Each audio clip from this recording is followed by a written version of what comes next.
પંચાયત સમાચાર 24 માં આપનું સ્વાગત છે। દાહોદ મહારાષ્ટ્ર સમાજ દ્વારા સમર્થ સ્વામી રામદાસ નવમી નિમિત્તે ભક્તિસભર સાંસ્કૃતિક કાર્યક્રમોનું આયોજન, કથક નૃત્ય અને મરાઠી ભજનોની પ્રસ્તુતિથી વાતાવરણ ગુંજી ઉઠ્યું। દાહોદ સ્થિત મહારાષ્ટ્ર સમાજ દ્વારા હિન્દવી સ્વરાજ્યના સ્થાપક છત્રપતિ શિવાજી મહારાજના આધ્યાત્મિક ગુરુ સમર્થ સ્વામી રામદાસની જન્મજયંતિ દાસ નવમી નિમિત્તે એક ભવ્ય સાંસ્કૃતિક કાર્યક્રમનું આયોજન કરવામાં આવ્યું હતું।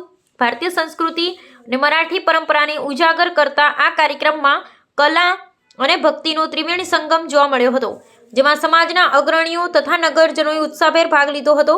આ કાર્યક્રમની અધ્યક્ષતા ઝાયડસ કોલેજના પ્રાધ્યાપક ડોક્ટર દીપક દેશકરે સંભાળી હતી। સાંસ્કૃતિક પ્રસ્તુતિઓમાં કલાકારો દ્વારા સમુધુર ગીતો અને પરંપરાગત મરાઠી ભજનોની રમઝટ બોલાવવામાં આવી હતી, જેણે વાતાવરણને અત્યંત ભક્તિમય બનાવી દીધું હતું। વિશેષ આકર્ષણ રૂપે રજૂ થયેલા ભારતીય શાસ્ત્રીય નૃત્ય કથકની પ્રસ્તુતિઓ ઉપસ્થિત શ્રોતાઓને મંત્રમુગ્ધ કર્યા હતા। સમગ્ર કાર્યક્રમનું સફળ અને પ્રભાવી સૂત્ર સંચાલન શ્રુતિ સુધીરભાઈ બાગદરે દ્વારા કરવામાં આવ્યું હતું। સમર્થ રામદાસ સ્વામીએ સમાજમાં ભક્તિ અને શક્તિનો જે સંદેશ આપ્યો હતો તેને અનુસરીને આયોજિત આ કાર્યક્રમનો મુખ્ય ઉદ્દેશ્ય નવી પેઢીને પોતાના સમૃદ્ધ સાંસ્કૃતિક વારસાથી પરિચિત કરાવવાનો હતો। દાહોદમાં વસતા મરાઠી પરિવારોએ એકત્ર થઈને આ ઉત્સવને પરંપરાગત ઉલ્લાસ અને શ્રદ્ધા સાથે મનાવ્યો હતો, જેનાથી સામાજિક એકતાનું ઉત્તમ ઉદાહરણ પૂરું પાડવામાં આવ્યું હતું।